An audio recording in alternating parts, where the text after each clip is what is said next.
The folly was cordoned off with rope by the time Inspector Graves arrived, a portly man of 60 with the bearing of someone accustomed to being obeyed without question. He stood in the doorway, examining the scene with the methodical gaze of 3 decades in provincial police work. Yet Miss Marple observed that his eyes registered only the obvious details: the body, the weapon, the position of the victim, all the things that could be photographed and catalogued for a report. He seemed entirely blind to the subtler evidence.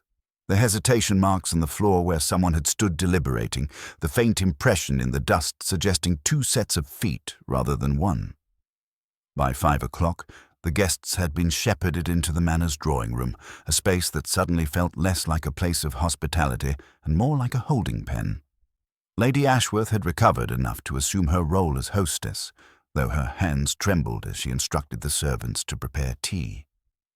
There was something almost defiant in her composure, as though by maintaining propriety she might somehow restore order to a world that had fractured irreversibly.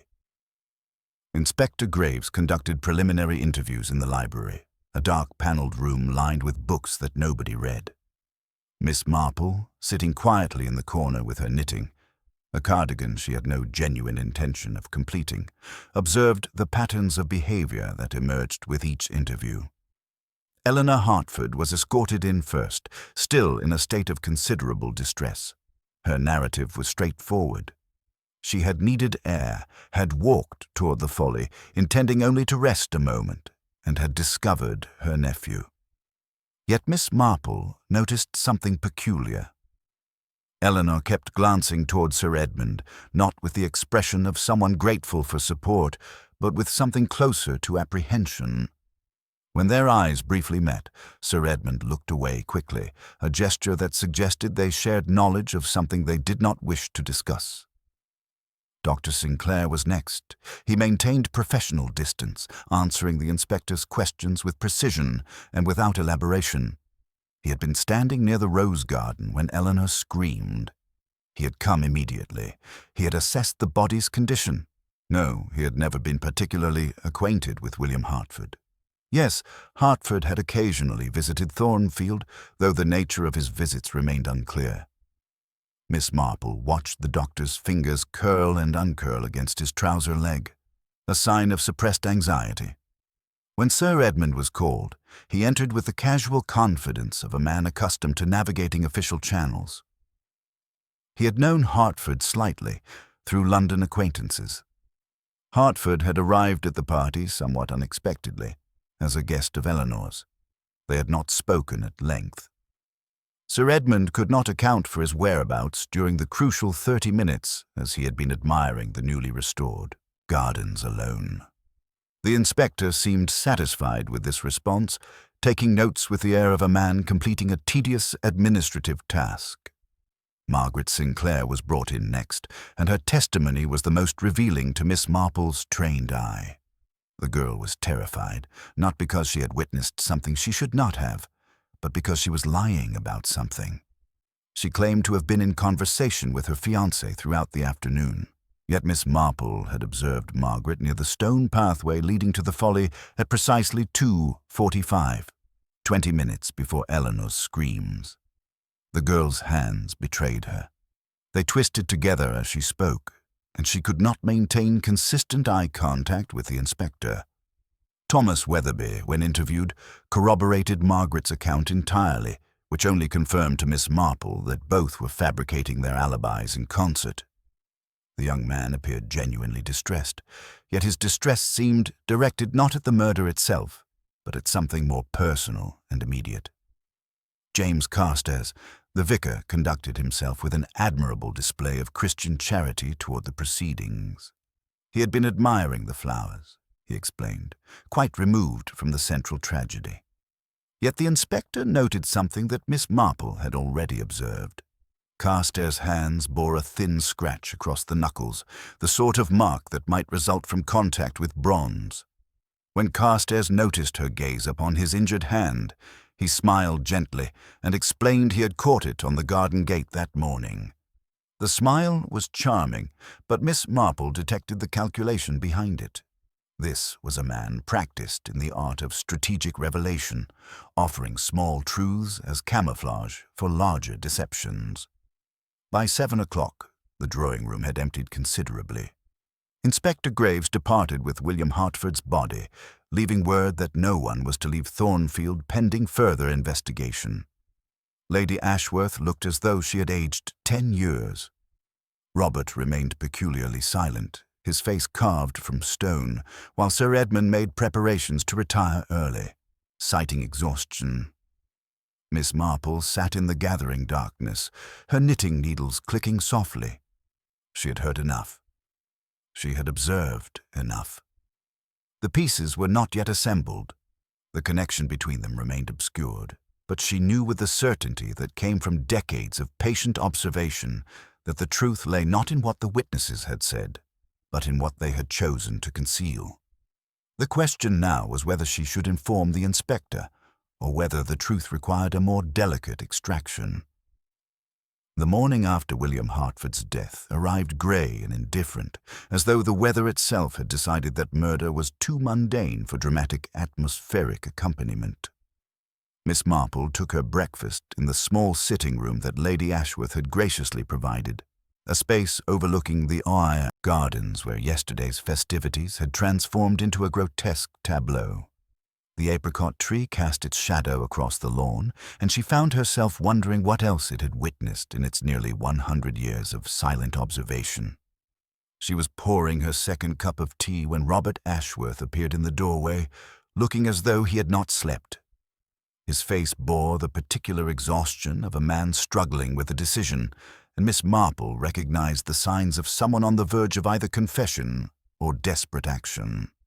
"Miss Marple," he said, his voice rough with disuse, "might I speak with you privately?" She gestured to the chair opposite, and he sat with the abruptness of a man whose legs could no longer support him. Robert was 52, a bachelor whose life had been devoted to managing his mother's estate and navigating the complex emotional landscape of a household ruled by propriety and unspoken resentments. He was not a strong man, Miss Marple observed, but he possessed that particular integrity that weakness sometimes forges in those conscientious enough to acknowledge their own limitations. "I suspect," Robert began carefully, "that you are not as oblivious to the circumstances of this crime as you appear." Miss Marple set down her teacup without hurrying. "In my experience, Mr. Ashworth, appearance and reality are rarely the same thing. But please, do continue." "William Hartford," Robert said, his fingers gripping the armrest so tightly his knuckles whitened, "was a man engaged in the business of acquiring knowledge about people, the sort of knowledge that could be sold to the highest bidder or weaponized against those foolish enough to trust him with their secrets." "A blackmailer," Miss Marple said simply. "Yes." Robert seemed relieved by her directness. "My mother discovered this approximately 6 months ago. He had been receiving payments from her, not substantial amounts, but regular amounts, in exchange for his silence regarding certain matters related to my uncle's estate. The money had been missing for months before she confessed to me."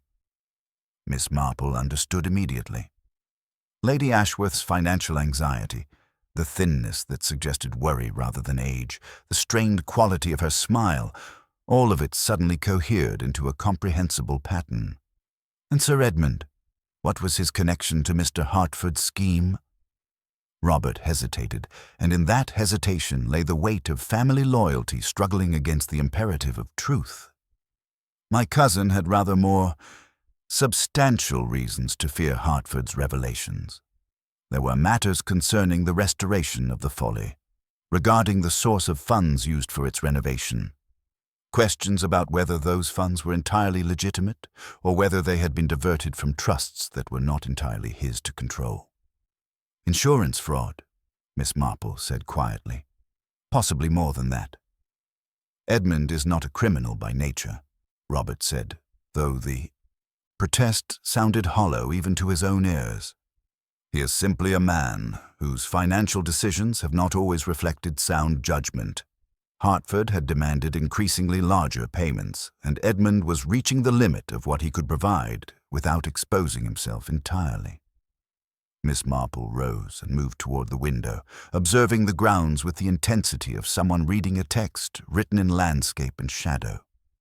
And yet, Mr. Ashworth, Edmund did not kill William Hartford. Neither did your mother, nor did you, though I suspect you have agonized considerably over the possibility. Robert stared at her. How can you possibly know that?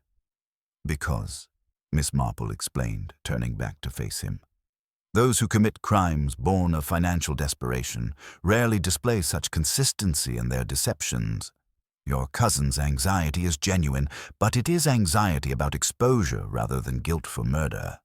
Your mother's relief, yes, there is relief beneath her distress, suggests that she views this death not as a tragedy, but as a resolution to an intolerable situation.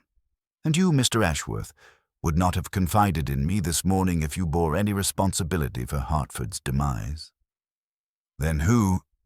Robert began. That, Miss Marple interrupted gently, is a question that requires considerably more observation. However, I believe the answer lies not in the financial entanglements that occupied Hartford's attention, but in something far more personal. Tell me, what do you know of Dr. Sinclair's reason for returning to Thornfield after such an extended absence? Robert frowned, his thoughts visibly assembling themselves around this new direction. He mentioned a failed practice in London, I believe. Mother was rather vague about the details, though I gathered there had been some professional difficulty. Professional difficulty, Miss Marple repeated thoughtfully. Yes, I imagine there would have been. A man does not simply abandon a medical practice after 20 years without compelling reason. Tell me, did Dr. Sinclair and William Hartford know each other previously? I'm not certain, Robert admitted, though now that you mention it, I recall Mother mentioning that Hartford had visited London frequently during his blackmailing activities. It's entirely possible. Indeed it is, Miss Marple said. And if Hartford had discovered something in Dr. Sinclair's past, something sufficiently damaging to drive him from London and force him to seek refuge in a small village where he hoped to rebuild his life, well, that would provide a rather compelling motive for murder, would it not? Robert's face had gone pale. You mean to say that Hartford had blackmailed Dr. Sinclair as well? I believe, Miss Marple said quietly, returning to her tea, that we have only begun to understand the full extent of William Hartford's predatory activities. And I suspect, Mr. Ashworth, that before this matter is resolved, we shall discover that he had touched far more lives than anyone initially imagined.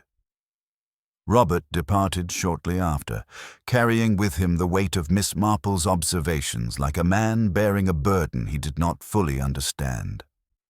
Miss Marple watched him leave the sitting room, noting how his shoulders hunched inward as though he were bracing against an invisible wind. She then requested that Lady Ashworth's housekeeper, Mrs. Pemberton, bring her a pot of fresh tea in the afternoon edition of the local newspaper, though it was the newspaper's archives she truly sought. It took until nearly 3 o'clock for Mrs. Pemberton to retrieve the old newspapers from the Manor's library storage, where they were kept in boxes organized by year and month. Miss Marple sat methodically turning through the pages from 20 years prior, scanning society announcements and professional notices with the patience of someone accustomed to finding significance in what others dismissed as mundane detail. What she sought was a marriage announcement, a medical credential, or perhaps a scandal that had been carefully buried but not entirely erased. There. June, 21 years ago. A brief notice in the London Medical Journal section. Dr. Edmund Sinclair, newly established in private practice on Harley Street, announces the opening of his clinic specializing in nervous conditions and psychological treatment.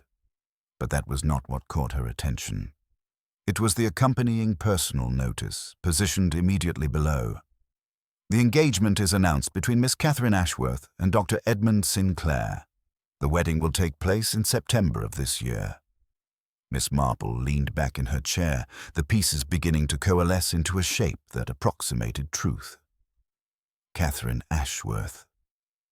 She searched her memory of the village genealogy, a mental catalogue that decades of observation had meticulously constructed, and found the information she required. Catherine Ashworth was Lady Ashworth's younger sister, now deceased these 15 years. But deceased from what cause? The village records would tell her if she cared to investigate, though Miss Marple suspected she already knew the answer. She was still absorbed in her contemplation when Inspector Graves appeared in the drawing-room, his manner suggesting that official police work had yielded precisely nothing of value. He greeted Miss Marple with the casual deference that police officers of moderate intelligence often extended to elderly women, a deference born partly from courtesy and partly from a vague suspicion that observant pensioners often knew more than they initially revealed. "I wonder if you might assist me with a small matter," Miss Marple said, setting aside her newspaper. "Your investigation has focused primarily on the financial circumstances surrounding Mr. Hartford's activities, but I find myself curious about a rather different line of inquiry." Inspector Graves settled into a chair with a skeptical expression that suggested he doubted whether a 78-year-old woman could offer insights superior to those of professional investigators. "And what might that be, Miss Marple?" "The nature of the scandal that drove Dr. Sinclair from London," she said plainly. "I suspect that if you consulted the appropriate medical registers and legal records from that period, you would discover a rather significant professional crisis in his past, one that William Hartford would certainly have exploited." The inspector's expression shifted subtly. "You possess evidence of this?" "I possess inference," Miss Marple corrected gently. "But inference, I have found, often proves more reliable than evidence in matters of human motivation. Tell me, Inspector, has anyone yet thought to examine the bronze sculpture that served as the murder weapon for fingerprints, or to verify precisely when it was removed from the mantelpiece?" Graves hesitated, and in that hesitation, Miss Marple perceived that such rudimentary forensic procedures had indeed been overlooked. The sculpture had been photographed in situ, but no one had apparently considered whether the fingerprints upon it might reveal something of significance. "Furthermore," Miss Marple continued, "I would be curious to know whether Dr. Sinclair's hands bear any marks beyond the small scratches he attributes to the garden gate. Bruising, for instance, the sort of bruising that might result from struggling to control an object being wielded against another person." "Are you suggesting that Dr. Sinclair murdered William Hartford?" Graves asked, though his tone suggested he was asking for confirmation rather than information. "I'm suggesting," Miss Marple said carefully, "that the good doctor possessed both motive and opportunity, and that his emotional state yesterday afternoon was consistent with someone experiencing considerable internal conflict regarding actions recently undertaken. Whether he actually committed the murder remains to be determined, but I would recommend that your investigation expand its focus beyond the purely financial." The inspector rose to leave, then paused at the doorway. "You seem remarkably certain of these matters, Miss Marple, yet you offer nothing that could serve as evidence in a court of law." "Evidence," Miss Marple replied, "is often simply observation that others have failed to make. Dr. Sinclair's scratch was explained away far too readily yesterday. No one asked how he had come to possess it or why he provided an explanation before being questioned.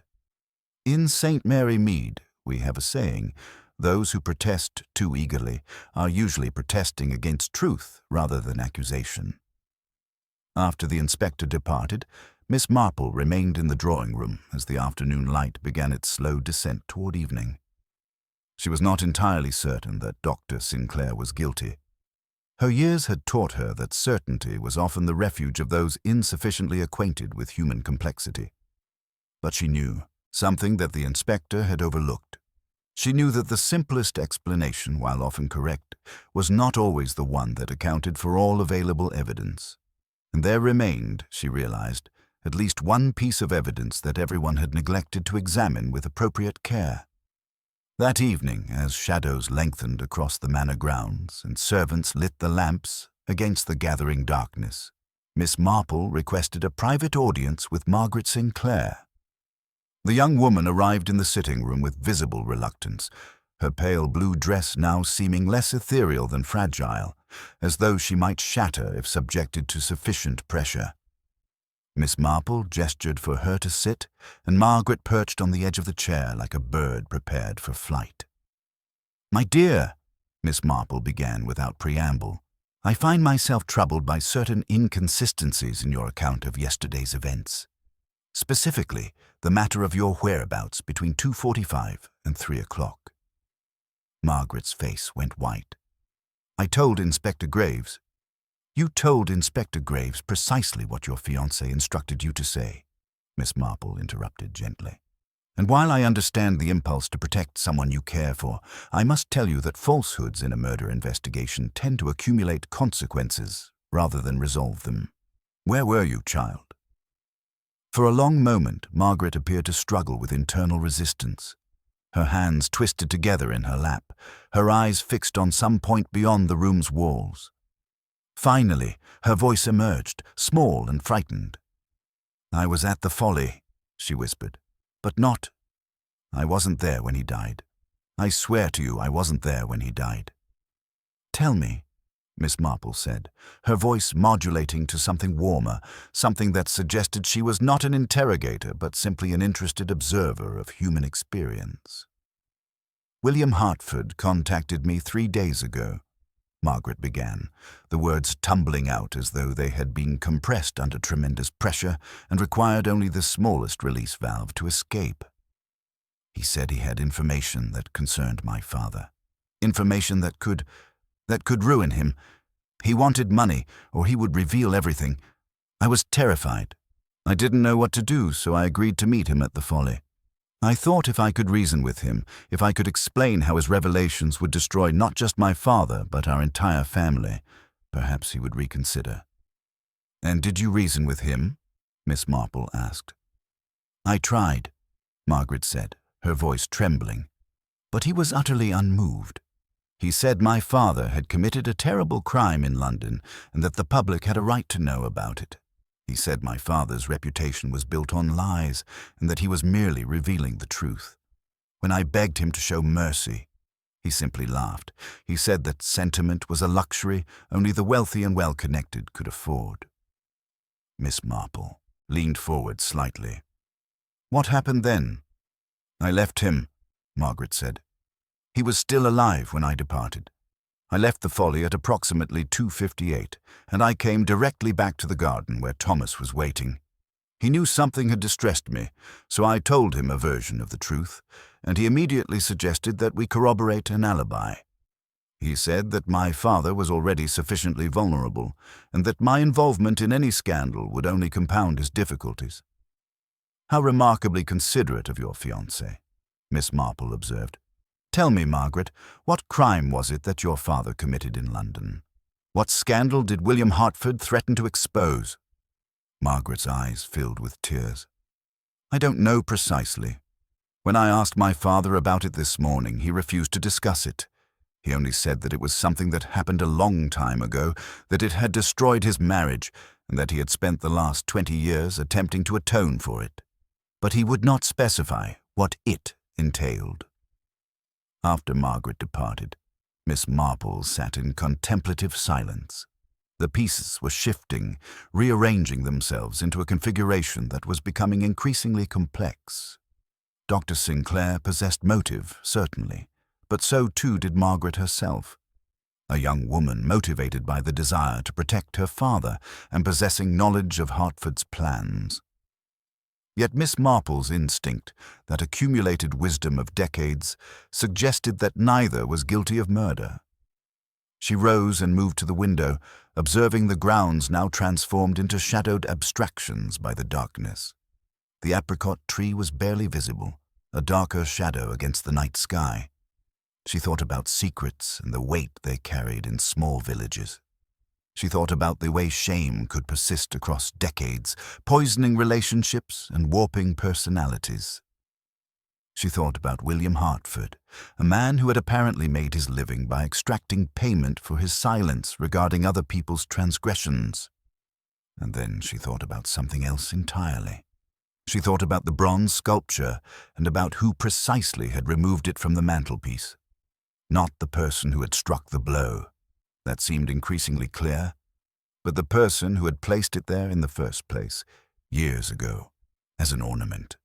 The person who had lived with it, dusted it occasionally, and who would therefore possess a certain familiarity with its weight and balance. The person who would know exactly where to strike, and with what force, to ensure that death would result. Miss Marple turned from the window and made a decision. She would need to speak with James Carstairs, the vicar, not about his scratched knuckles.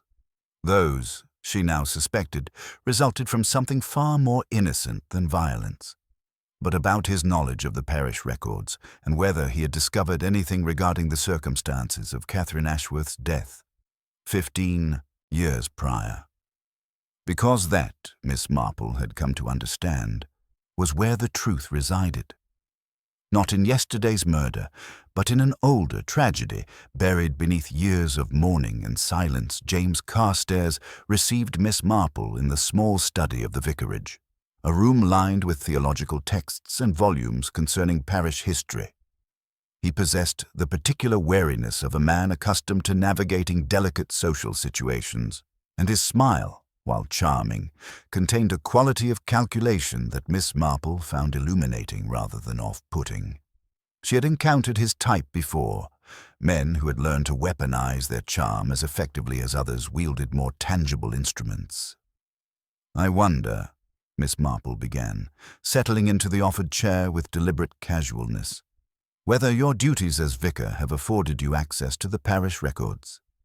Specifically, those concerning deaths registered in this village approximately 15 years ago." Carstairs' smile flickered, though only for a fraction of a second. "An unusual inquiry, Miss Marple. May I ask the purpose?" "I find myself curious about Catherine Ashworth," Miss Marple said plainly. "She was Lady Ashworth's sister, deceased these 15 years. Yet I notice that her name rarely appears in conversation within the village, and when it does, the subject is immediately changed with a haste that suggests discomfort. In my experience, such circumspection typically indicates that death occurred under circumstances that society found inconvenient to acknowledge." Carstairs rose and moved to a filing cabinet, his movements suggesting resignation rather than resistance. He withdrew a ledger bound in faded leather and turned to a specific page with the precision of someone who had consulted this information previously. "Catherine Ashworth died on the 23rd of March, 15 years ago. The official cause of death was listed as cardiac failure, though the attending physician noted in his report that the circumstances were complicated." "Complicated," Miss Marple repeated thoughtfully. "That is a remarkably euphemistic term. What circumstances, precisely, were complicated?" Carstairs replaced the ledger and returned to his seat. "I became aware of the fuller circumstances only recently, when I undertook to research the parish history in preparation for the bicentennial celebration of St. Andrew's. I discovered correspondence between the previous vicar and Dr. Edmund Sinclair, dated from the period immediately following Catherine's death. The letters were remarkably discreet, but their meaning was sufficiently clear to someone reading between the lines. "Catherine died by her own hand," Miss Marple stated, not as a question, but as a simple acknowledgement of fact. "Yes," Carstairs confirmed quietly. "She consumed a substantial quantity of laudanum. The death was officially classified as accidental, a miscalculation in dosage administered for purposes of treating insomnia. But the letters suggested that Dr. Sinclair knew the truth. More significantly, the letters indicated that Catherine's death was directly precipitated by her discovery of her husband's infidelity." Miss Marple absorbed this information with the stillness of someone whose worldview had merely expanded to accommodate new data rather than being fundamentally altered. "And this infidelity was with someone within the village?" "Not precisely," Carstairs said. "The letters reference a younger woman who was employed in Dr. Sinclair's clinic, a woman named Helen. The correspondence suggests that Catherine discovered irrefutable evidence of an intimate relationship and that she confronted Dr. Sinclair with it. According to the previous vicar's notes, Dr. Sinclair admitted to the infidelity, but claimed that Catherine had misunderstood the nature of the relationship. He insisted that Helen had been a patient suffering from considerable emotional distress, and that what Catherine interpreted as an affair was actually an inappropriate therapeutic transgression motivated by the patient's emotional vulnerability rather than by any genuine romantic attachment. A convenient distinction, Miss Marple observed dryly, though one that would likely prove cold comfort to a betrayed wife. Indeed, Carstairs agreed. Catherine left a note, though it was subsequently destroyed by Dr. Sinclair. The previous vicar recorded its contents in his personal journal, which I found amongst the parish archives. Catherine wrote that she could no longer endure the knowledge of her husband's betrayal, and that she could not conceive of how to continue living under such circumstances. She explicitly requested that her death not be investigated as suicide, as she wished to spare her sister and her family the scandal. "A final act of consideration," Miss Marple said softly, "extended even in the midst of her suffering. Tell me, Mr. Carstairs, did William Hartford possess knowledge of these circumstances?" Carstairs nodded slowly. 2 weeks ago, Hartford approached me requesting access to the parish records. He claimed to be researching the history of medical practice in Thornfield for purposes of writing a book. I declined to provide him access, which is not my usual practice, but something in his demeanor suggested malicious intent. Nevertheless, he must have obtained the information through other channels, because he subsequently approached Dr. Sinclair with blackmail demands. "How do you know this?" Miss Marple asked. "Because Dr. Sinclair came to me in considerable distress," Carstairs explained. "He confessed everything, not merely the infidelity, but the circumstances surrounding Catherine's death. He told me that Hartford had demanded money in exchange for silence, and that Hartford was threatening to approach Margaret with information about the circumstances of her mother's death. Dr. Sinclair was desperate to prevent his daughter from learning the truth through blackmail rather than through his own explanation." Miss Marple rose and moved toward the window, her silhouette framed against the gathering darkness outside. "And when did this conversation occur between you and Dr. Sinclair?" "Yesterday morning," Carstairs said quietly, "approximately 2 hours before William Hartford's death." The vicar's words hung in the air like a confession, though Miss Marple recognized that confession and guilt were not necessarily synonymous. She turned back to face him, her aged eyes remarkably penetrating despite their apparent gentleness. "Thank you for your honesty, Mr. Carstairs," she said, "though I suspect there remains one final detail that you have not yet disclosed, the nature of the scratch upon your knuckles. Not from a garden gate, I imagine, but from something more specific, something related to your efforts to prevent further harm to Dr. Sinclair and his daughter." Carstairs' expression crumbled slightly, revealing the vulnerability beneath his carefully maintained composure. "I cannot tell you that," he said finally. "Not yet. But I can tell you that I did not commit this murder, and that I believe the truth will vindicate Dr. Sinclair as well, once the complete circumstances are understood." Miss Marple departed the vicarage as the night deepened into that peculiar quality of darkness that precedes the hour before dawn. Her mind, however, was not resting but rather operating with the precision of a mechanism perfectly calibrated through decades of use. She understood now the constellation of secrets that orbited William Hartford's murder, yet understanding and proof remained distinctly separate entities. She possessed inference, observation, and the accumulated wisdom of human behavior, but Inspector Graves would require something more substantial before he could justify an arrest. She returned to the manor and found the household in that state of studied normalcy that thinly masked considerable internal turbulence. Lady Ashworth was ostensibly reading in the drawing-room, though Miss Marple observed that the same page had occupied her attention for the past 20 minutes. Sir Edmund had retired to his study with a decanter of whisky and the expression of a man attempting to outpace his thoughts through the consumption of alcohol. Robert moved through the corridors with the haunted demeanor of someone carrying knowledge he desperately wished to shed. It was Margaret, however, whom Miss Marple sought. She located the young woman in the library, ostensibly occupied with selecting books, though in reality she appeared to be engaged in the practice of moving volumes from one shelf to another with no discernible organizational principle. When Miss Marple entered, Margaret startled visibly, betraying the extent of her emotional agitation.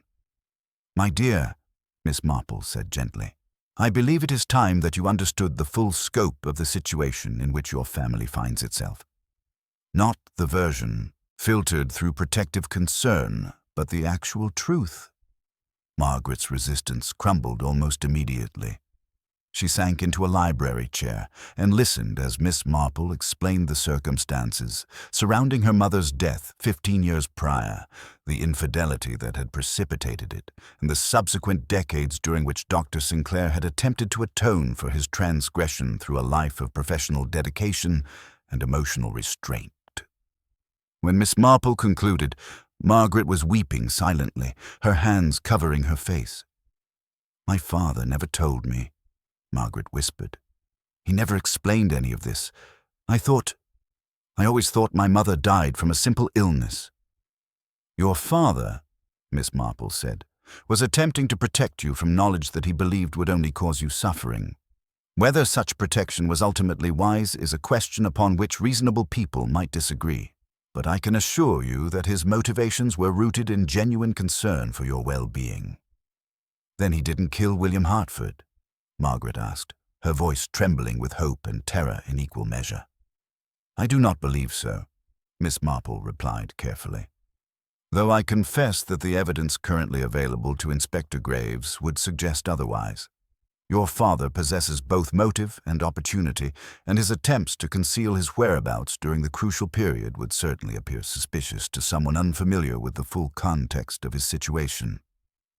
Margaret rose suddenly, her despair transforming into something more active and purposeful. "Then we must explain everything to the inspector. We must tell him about my mother's death, about William Hartford's blackmail, about all of it. If we don't, my father will be convicted for a crime he didn't commit." "I would counsel patience," Miss Marple advised, "because I believe that the truth, when properly understood, will reveal itself without requiring your intervention. However, there is one matter upon which I require your assistance. Tell me, your fiancé, Thomas Weatherby, what is his family's financial situation?" Margaret looked startled by the change in direction. "Thomas's family. They are reasonably well situated, I suppose.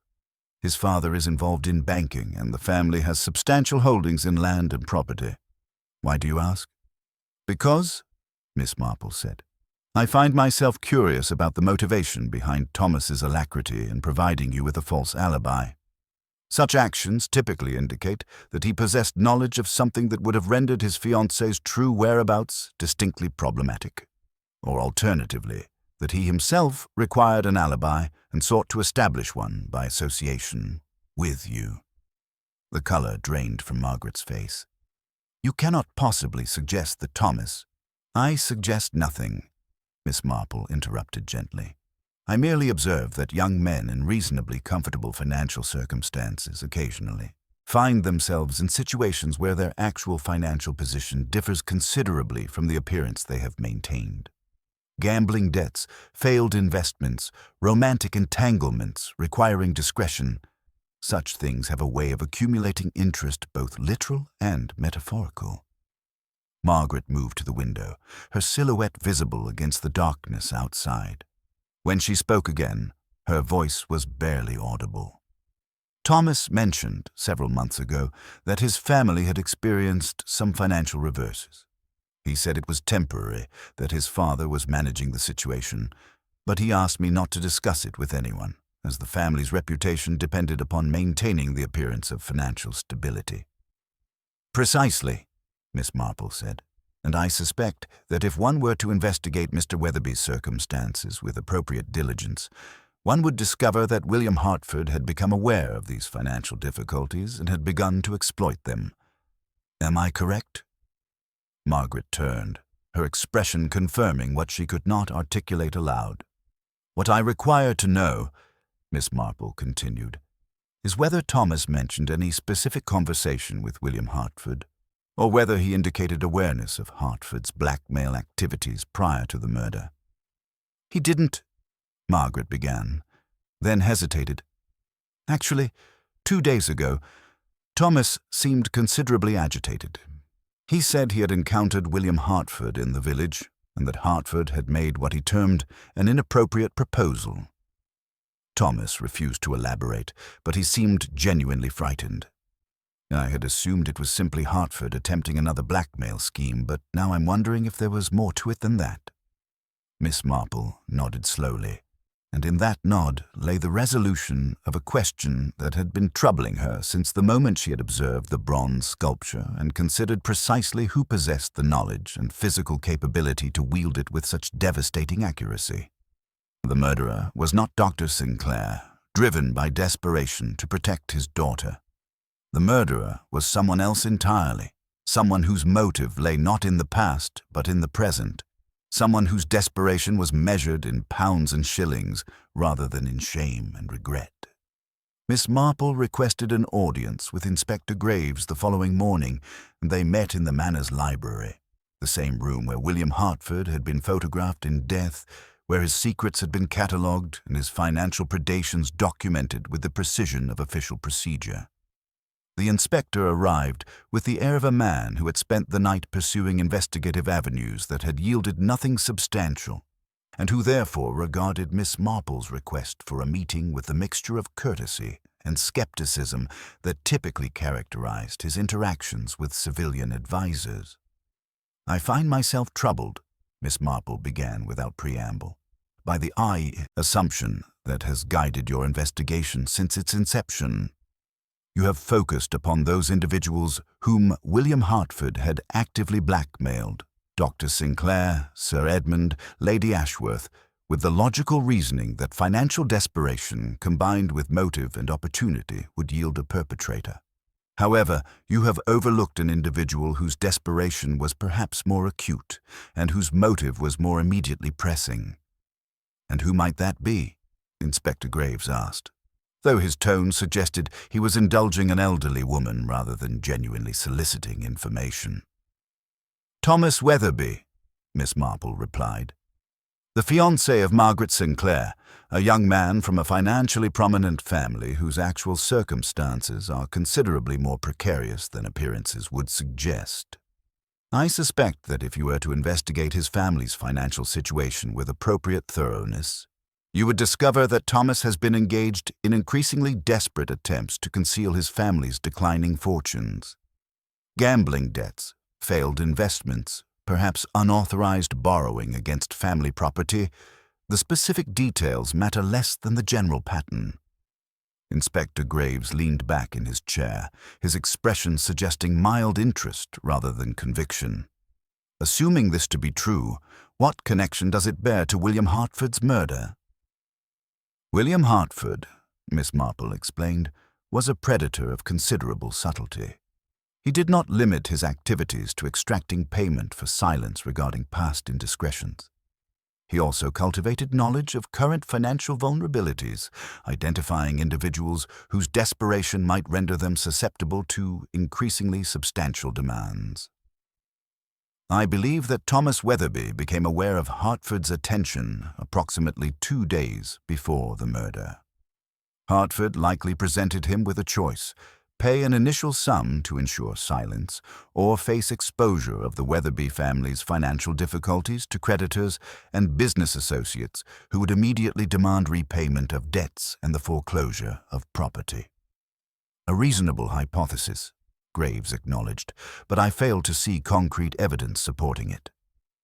The evidence, Miss Marple continued, lies in the precise nature of Thomas Weatherby's alibi.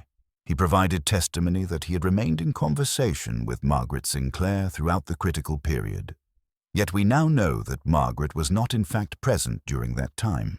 She was at the folly meeting with William Hartford. Thomas Weatherby knew this, which means he deliberately constructed a false alibi in concert with his fiancée. Such actions typically indicate that he possessed knowledge of activities during that period that he wished to conceal. Miss Marple rose and moved toward the window, her posture suggesting someone organizing thoughts rather than evading questions. What I believe occurred is this. Thomas encountered William Hartford at approximately 2:30 on the afternoon of the murder. Hartford presented him with financial demands that Thomas recognized as unsustainable. In desperation, Thomas agreed to meet Hartford again at the Folly at 3 o'clock, ostensibly to discuss payment terms. However, Thomas's true intention was quite different. He had observed, during his frequent visits to Thornfield Manor, the bronze sculpture that occupied the mantelpiece. He knew its weight, its balance, its potential as a weapon. At some point prior to the appointed meeting, he removed it from the manor, likely concealing it within the grounds. "This is all supposition," Graves protested, though his expression had shifted towards something more attentive. "Indeed," Miss Marple agreed. "Which is why I suggest you examine Mr. Weatherby's footwear and clothing for traces of clay or soil consistent with that found in the immediate vicinity of the Folly. I suspect you will discover evidence indicating that he was present at the scene more than once to conceal the sculpture and again at the moment of the murder. Furthermore, I would recommend that you question him regarding the scratches upon his hands. I do not believe those scratches resulted from a garden gate, as he has suggested, but rather from the effort required to control the bronze sculpture while wielding it against William Hartford." Inspector Graves rose slowly, his professional skepticism warring visibly with the recognition that Miss Marple had articulated a theory that possessed considerable internal coherence. "And what of his fiancée? You suggest that she was not complicit in the murder." "I believe," Miss Marple said carefully, "that Margaret was initially ignorant of Hartford's specific demands upon Thomas. Thomas deliberately avoided informing her of the extent of the pressure he was experiencing, likely in an attempt to shield her from knowledge of his desperation.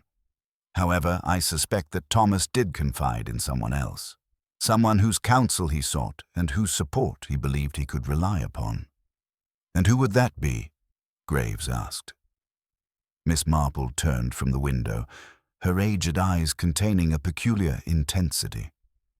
"I believe you will find that James Carstairs, the village vicar, has knowledge of the circumstances surrounding Thomas Weatherby's desperation. The scratches upon Carstairs' knuckles, which he attributed to the garden gate, likely resulted from his efforts to intercede with William Hartford on Thomas's behalf. I suspect that Carstairs approached Hartford with an offer to mediate the dispute, and that Hartford, in his characteristic manner, dismissed the vicar's concerns with contempt. Carstairs' wound resulted not from violence, but from his attempt to physically restrain Hartford during this confrontation." "You have constructed a remarkably detailed narrative," Graves said, "based almost entirely upon inference and psychological observation." "Yes," Miss Marple acknowledged. "But I believe that if you examine the physical evidence with attention to these possibilities, you will discover that the narrative is supported by concrete facts. I suggest you begin with the footwear, Inspector. The clay found in the Folly has a particular composition. I noticed it when examining the grounds yesterday. It is not consistent with the clay typically found in the manor's immediate vicinity, but rather matches the clay present in the small quarry located approximately a quarter-mile distant.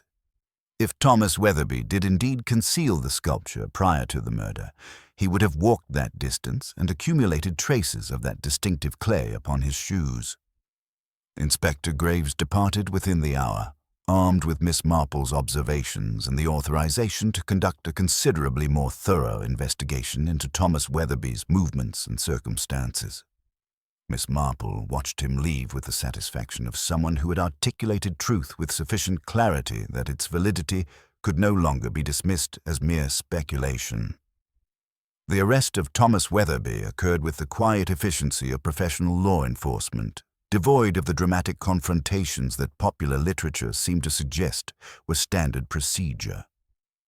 Inspector Graves arrived at the Weatherby residence mid-morning with 2 constables and a warrant that authorized him to examine Thomas's personal effects and clothing. The physical evidence, when subjected to laboratory analysis, confirmed Miss Marple's deductions with remarkable precision. The distinctive clay found embedded in the treads of Thomas's shoes matched samples from the quarry with near-perfect correspondence. Fibers from his jacket were consistent with the bronze sculpture's mounting cloth. Most damning of all, fingerprints upon the sculpture itself corresponded exactly to the patterns recorded during his formal interview. Yet even as Thomas Weatherby was being formally charged with the murder of William Hartford, Miss Marple found herself contemplating an entirely different matter, one that concerned not the murder itself, but the circumstances that had rendered the murder possible. She sat in the Manor's sitting room, her knitting needles clicking with their familiar rhythm, while Margaret Sinclair moved restlessly about the space like a bird newly released from a cage. "I cannot help but feel," Margaret said, her voice carrying an undertone of recrimination, "that I bear some responsibility for Thomas's actions. If I had not been so absorbed in my own concerns regarding my father, I might have recognized the extent of Thomas's financial distress. I might have prevented—" "You might have done nothing whatsoever," Miss Marple interrupted gently. "Desperation is a curious emotion, my dear. It transforms reasonable individuals into those capable of extraordinary actions, yet those actions are rarely prevented through the intervention of well-meaning associates. Thomas made his choices, just as William Hartford made his. The tragedy lies not in Miss Marple's failure to intervene, but in the circumstances that rendered intervention necessary in the first place." "Do you mean William Hartford's blackmail?" Margaret asked. "I mean," Miss Marple said carefully, "the particular vulnerability that William Hartford exploited. Your fiancé was already in a state of considerable emotional distress regarding his family's financial circumstances. He was attempting to maintain an appearance of stability while internally experiencing acute anxiety. Such men are remarkably susceptible to pressure because they have already begun the process of compartmentalizing their lives, separating appearance from reality, maintaining one persona for society while harboring quite different thoughts in private." Margaret settled into a chair across from Miss Marple, her expression thoughtful. "But Thomas could have simply refused Hartford's demands. He could have confessed to my father regarding his family's difficulties, and we might have assisted him." "Could he?" Miss Marple asked. "Or had his pride, combined with his anxiety, already rendered such options psychologically unavailable to him? I've observed across many years that desperation does not always manifest as a clear recognition of available alternatives. More often, it presents itself as a tunnel, a narrowing of vision that permits the individual to perceive only one or two paths forward, both of which appear equally unpalatable. In such circumstances, even murder can seem preferable to the humiliation of confession." A knock at the door interrupted their conversation, and Robert Ashworth entered with news that Lady Ashworth requested Miss Marple's presence in her private study. Miss Marple rose with the deliberate care of advanced age and made her way through the Manor's corridors to the small book-lined room where Lady Ashworth maintained her personal correspondence and household accounts. The widow was seated behind an ornate desk, her posture erect despite the visible exhaustion that had aged her considerably in the past 2 days. "I wish to thank you," Lady Ashworth said without preamble, "for your discretion regarding certain matters that have come to light during this investigation. My family's financial situation, my nephew's indiscretions, the various complications that William Hartford sought to exploit, all of these have been sources of considerable concern to me. Yet you have conducted yourself in a manner that has minimized the public exposure of these difficulties." "I have merely observed," Miss Marple replied, "and attempted to direct attention toward those matters most relevant to the question of William Hartford's murder. The various financial entanglements, while certainly significant in their own right, served primarily as motivation rather than as essential components of the crime itself. Nevertheless," Lady Ashworth continued, "I find myself indebted to you. I wonder if I might request your advice regarding a matter of some delicacy." My son has indicated that he wishes to make a substantial contribution to Thomas Weatherby's legal defense. The young man is, after all, engaged to Margaret, and my family feels a certain responsibility for his welfare. However, such contributions might be perceived as attempting to buy judicial leniency, and I am uncertain how to proceed without creating the impression of impropriety. Miss Marple considered this carefully. I believe, she said finally, that the most appropriate course would be to offer your support privately and without public acknowledgement. Legal defense is expensive, and there is nothing disreputable in a family assisting one of its members in meeting such costs. However, the appearance of attempting to influence judicial proceedings through financial means would indeed create complications. I would suggest that your son might provide assistance through channels that do not draw public attention. Engagement of respected counsel, payment of fees through established legal mechanisms, but all conducted with a deliberate absence of ostentation. Lady Ashworth nodded slowly, as though Miss Marple had articulated something she had intuited but been unable to fully formulate. You possess a remarkable understanding of the delicate balance between propriety and compassion, Miss Marple. It is a balance that I confess I've struggled to maintain throughout my life. As have we all, Miss Marple said gently, which is perhaps why we require the perspective of those sufficiently distant from immediate circumstances to perceive the broader pattern. I am merely an observer, Lady Ashworth, but observation, when conducted with patience and genuine interest in human nature, often reveals truths that those more actively engaged in events are too close to perceive. After departing Lady Ashworth's study, Miss Marple returned to her sitting room to find that a telegram had arrived from the local constabulary. Inspector Graves had requested her presence at the station for a final conversation regarding the investigation. She gathered her coat and bonnet, recognizing in this summons the conclusion of one chapter and the beginning of the process of return to normalcy, that restoration of quotidian routine that inevitably followed the disruption of murder and investigation. The village would resume its ordinary patterns, though not without the permanent alteration that violent crime necessarily imposed upon a community.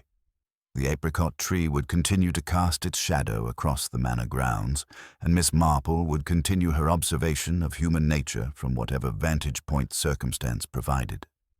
But William Hartford would remain forever entombed in the peculiar scandal of his own creation, a cautionary tale regarding the dangers of assuming that knowledge could be safely weaponized without consequence.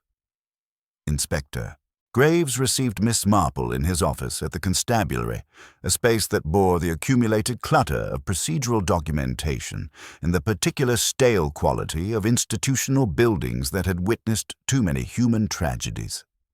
He rose to greet her with a deference that suggested his initial skepticism had transformed into something approaching professional respect. On his desk lay a file containing the evidence that had secured Thomas Weatherby's arrest, photographs, laboratory reports, and the written statements that together constituted the apparatus of legal certainty. I wish to express my appreciation, Graves began, gesturing for Miss Marple to be seated, for your intervention in this matter. Your analysis proved remarkably accurate. The clay evidence alone would likely have been insufficient to secure a conviction, but combined with the fingerprints and the fibers recovered from Mr. Weatherby's clothing, it has created a compelling case for prosecution. I am gratified that the observations proved useful, Miss Marple replied, though I must confess that I remain curious regarding one final detail. Has Mr. Weatherby provided any explanation for his actions? Has he, in other words, articulated the specific circumstances that precipitated his decision to commit murder rather than pursue alternative courses of action? Graves opened a folder and withdrew several typewritten pages. He has been remarkably forthcoming, actually. Once confronted with the physical evidence, he appeared almost relieved to unburden himself. His statement indicates that William Hartford approached him approximately 2 weeks prior to the murder with knowledge of his family's financial difficulties. Hartford demanded an initial payment of £500, with subsequent payments to be negotiated on a monthly basis. "A substantial sum," Miss Marple observed. "Precisely," Graves confirmed. Mr. Weatherby indicated that he had attempted to secure a loan from his father's banking associates, but that such inquiries had immediately raised questions regarding the source of the funds. He was trapped, as he phrases it, between the necessity of payment and the impossibility of accessing the requisite capital without exposing his family's situation. "And Hartford demonstrated no flexibility regarding his demands?" Miss Marple asked. According to Mr. Weatherby's account, Hartford was entirely unmoved by pleas for moderation. He indicated that the Weatherby family's financial difficulties were merely circumstantial, that the family possessed considerable assets that could be liquidated to meet his demands. When Mr. Weatherby attempted to explain the complications inherent in such liquidation, Hartford responded with dismissal and threats of immediate exposure. Inspector Graves leaned back in his chair, his expression conveying the particular fatigue of someone who had spent considerable time absorbing the details of human desperation. "What strikes me most forcefully," he continued, "is that Mr. Weatherby does not appear to regard his actions with conventional remorse. He acknowledges the murder, certainly, and he comprehends the legal consequences. Yet he seems to view his actions as justified, as though Hartford's predatory behavior warranted the response it received." "A not uncommon psychological response," Miss Marple observed. "When individuals commit acts they recognize as morally transgressive, they frequently engage in elaborate rationalizations that reframe their behavior as justified response, rather than fundamental wrongdoing. Mr. Weatherby is likely engaging in precisely such rationalization. In his own mind, he was not committing murder, but rather defending himself and his family against an aggressor." "Do you believe his rationalization to be justified?" Graves asked. Miss Marple considered the question with the gravity it deserved. "I believe," she said carefully, "that William Hartford was indeed a predatory individual whose activities caused considerable suffering to multiple members of this community. I believe that his approach to blackmail was deliberately calculated to maximize psychological pressure while minimizing the victim's available alternatives. However, I also believe that murder remains murder, regardless of the justifications one constructs to support it. Mr. Weatherby had alternatives. He could have confessed to his fiancée, to his family, even to his creditors. He chose murder as the path of least resistance, which is ultimately a choice for which he must accept responsibility." "You are remarkably unsentimental regarding these matters," Graves observed. "I am realistic," Miss Marple corrected gently. "Sentiment clouds judgment, Inspector, and judgment is precisely what is required when confronting the complexities of human transgression.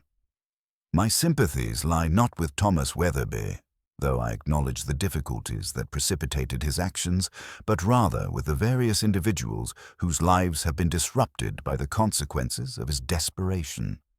Dr. Sinclair's daughter will bear the mark of this incident for years to come. Margaret Sinclair herself faces the dissolution of her engagement and the social complications attendant upon having been engaged to a murderer.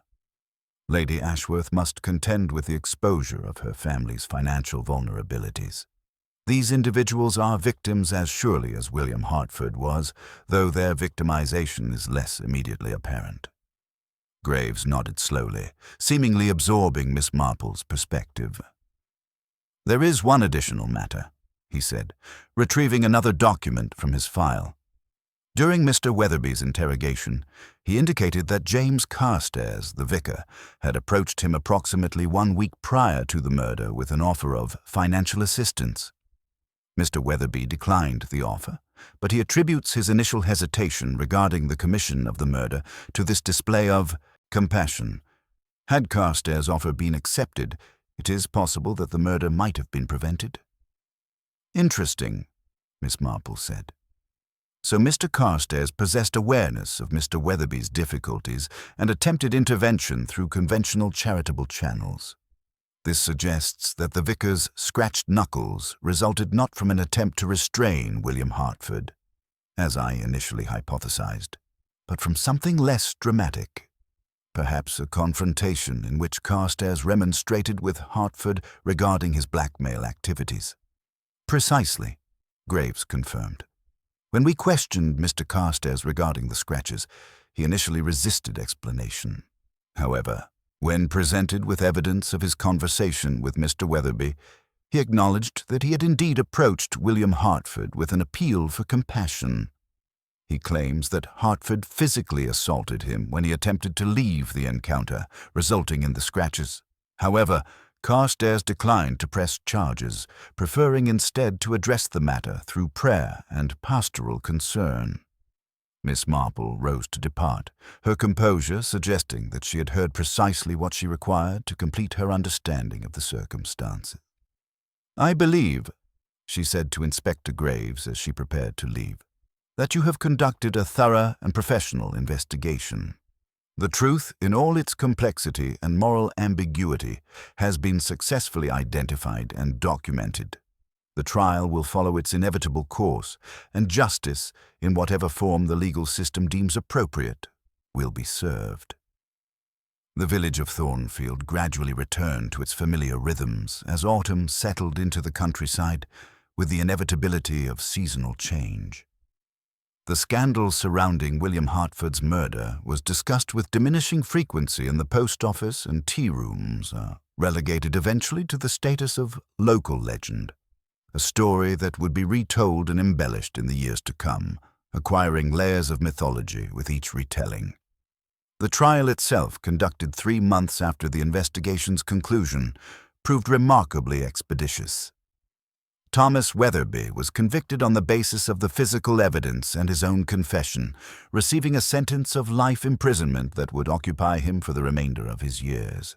Miss Marple remained in Thornfield for 6 weeks following the arrest, ostensibly as a guest of Lady Ashworth, but in reality serving as a quiet anchor for a community attempting to process the revelations that had emerged from beneath the surface of polite society.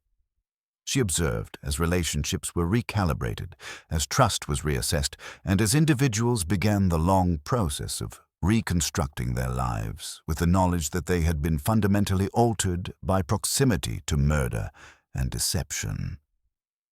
Dr. Sinclair, freed from the immediate threat of blackmail, approached Miss Marple one afternoon as she sat beneath the ancient apricot tree with her knitting. He carried with him an expression of gratitude tinged with the melancholy that appeared to be his permanent companion, the expression of a man who had lived for 2 decades with the weight of unconfessed transgression. "I've been contemplating," he said, settling into the chair beside her, "what precisely I owe to your intervention. Had you not perceived the truth regarding Thomas Weatherby, I would likely have been charged with the murder myself. The evidence was circumstantial but compelling. My motive was well established, and my inability to account for my whereabouts during the crucial period would have proven devastating in a courtroom." "You would have been exonerated eventually," Miss Marple replied, her knitting needles continuing their rhythmic clicking.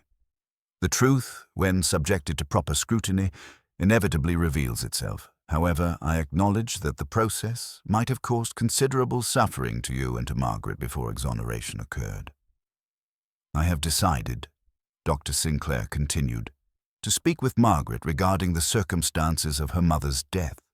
She deserves to understand her family history with complete accuracy, rather than through the distorted lens of rumor and incomplete knowledge.